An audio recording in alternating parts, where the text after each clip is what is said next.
বদরের যুদ্ধ হয়েছিল সত্য এবং মিথ্যার মধ্যে একটা চূড়ান্ত ফায়সালা।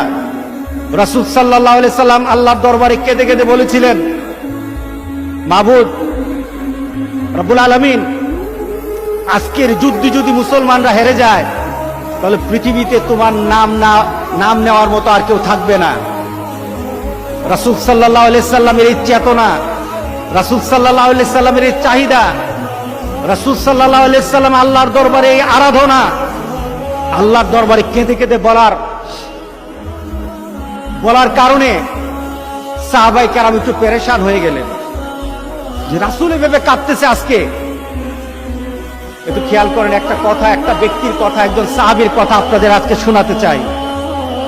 ওই মানসিকতা, ওই ইমানি সম্পর্ক যদি আল্লাহ এবং রাসূলের সাথে করা যায়, আল্লাহ এবং রাসূলের সাথে থাকা যায়, ইমানি সেই মানসিকতা নিয়ে, তাহলে আল্লাহ সুবহানাহু ওয়া তাআলা দুনিয়া এবং আখিরাতের সকল বিপদ থেকে আমাদেরকে বাঁচিয়ে দিবেন।